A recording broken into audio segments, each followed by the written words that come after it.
Hello, everyone. I'm Chase Lee, reporting for DallasMovieScreens.com, and I got another movie to review for you guys, and that would be Moonlight. Now, I didn't really know anything about this movie going into it. I just knew it was going to be distributed by A24, which, listen, if they wanted to make a nature special on like dung beetles and how they roll up poop for an hour and they produced it, I would totally watch it because it's A24. They're one of my favorite distributing companies out there in the film world. So going into Moonlight, I knew that, but I didn't really know much about the movie. I saw one trailer to it, and that was it. And my God, I was blown away. At the time of this recording, this is my favorite film of the year so far. So let's get real and break down Moonlight. So let's start with the writing and directing. In terms of the way it's written, it is told in 3 separate short films. We follow this character, Chiron, as a kid, teenager, and an adult, and we kind of just see him grow up into this society that's pretty much against him from day one, because this film does something really unique that I've really never seen before, like in the main character or just story-wise in general, is that this character has got 3 disabilities going against him. He lives in a poor neighborhood, he is black, and he is gay. I mean, listen, none of those things bother me, but you know that some people in this society look at one or all 3 of those and go, you're lesser than me type of deal, and it's like, well, that's kind of crappy to kind of judge people on that, but it's true. We live in that kind of hateful society, and so unfortunately, this character has to grow up with the trials and tribulations of growing up the way he is.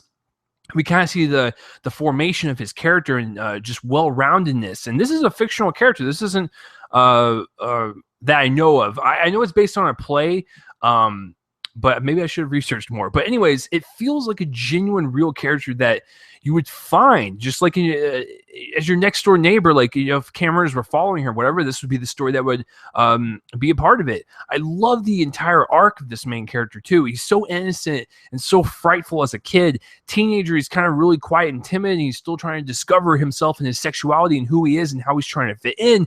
And then he hardens and he transforms into this adult that tries to put on this facade of what society thinks of like what a male should be.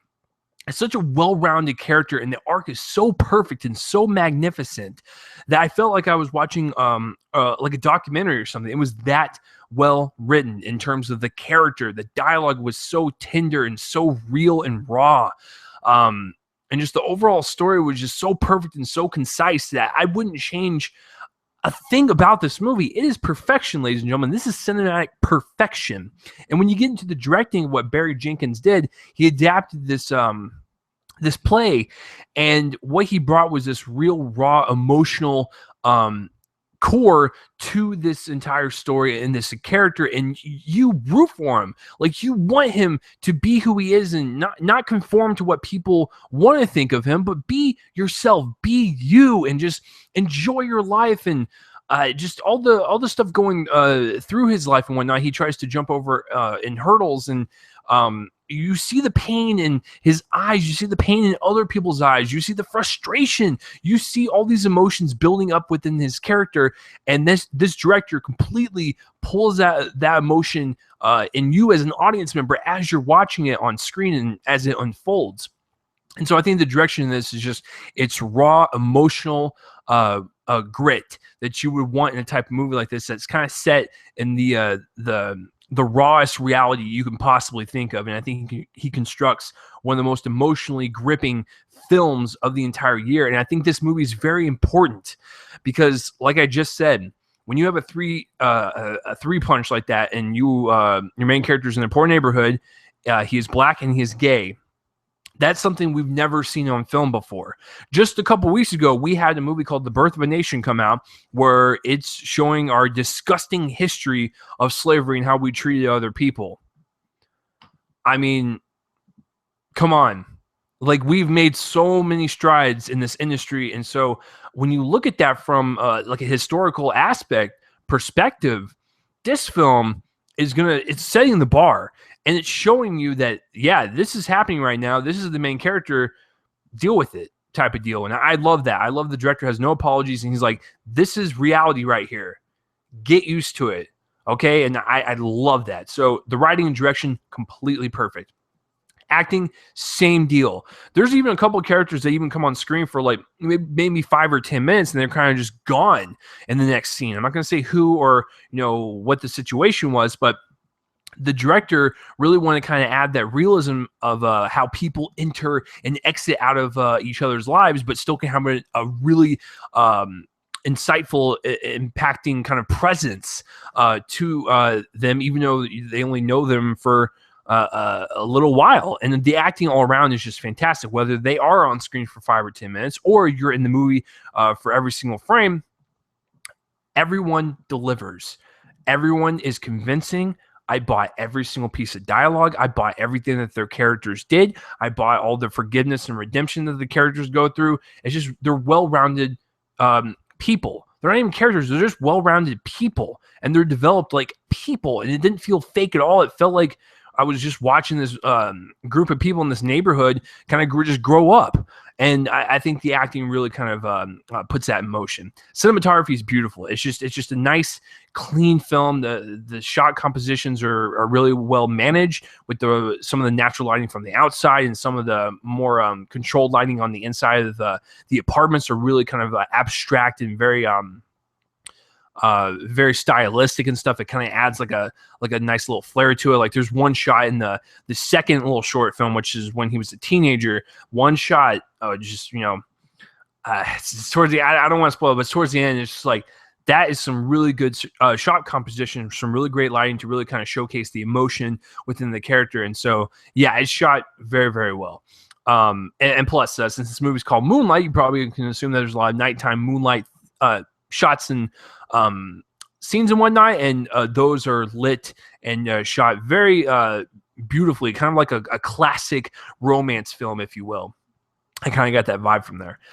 Editing wise, and I'll talk about music. Editing wise, the movie's only an hour and 50 minutes. This is my only gripe with the movie. I wish it was longer. I wish we had a 3-hour long epic of this character, because I would have totally sat down and watched the entire 3-hour runtime. But for being an hour and 55 minutes, it's even more precise and more lean. All the fat is trimmed off. It is a lean piece of movie that you can play from start to finish, and you can feel like nothing was wasted, and every single time, every single second was it was meant to be there. It was meant for the story. Nothing was out of place. It just all felt right. And going to the music is just very melodic, and it's very like I said, it feels like a very classic film, but it's set in modern times with these different characters and whatnot. Because when you look at the 50s and whatnot, main characters like this did not exist in film. And so I think the music kind of highlights that, showing a different change in main characters and how they are portrayed on screen, while still adding kind of a classical musical flavor to it. So I really enjoyed that. Guys, nothing more needs to be said. This is cinematic perfection. I rarely ever use the N word, but I think this will go down as one of the greatest films of the 20th century. I mean, or 21st century, sorry. So I'm a little too wrapped up into the movie because it's just so great, guys. There's really nothing more to say. This is what going to the cinema is all about. And like I said, I hate using the N word that often, but I seriously think it's a masterpiece. I think this is one of those films that could be watched in film school and analyzed from top to bottom in terms of directing, writing, acting, cinematography, editing, music, sound design. Everything is perfection. And that's why I'm going to give Moonlight the highest grade I can possibly give it, an A+. It is just that good. And at the time of this recording, it is my number 1 so far. So what did you guys think of Moonlight, or have you even heard of it? Comment in the place where I'm on face and let me know. And that will do it for this review, guys. I'm Chase Lee reporting for DallasMovieScreens.com, and tune in next time for whatever I review next. I will see you guys later.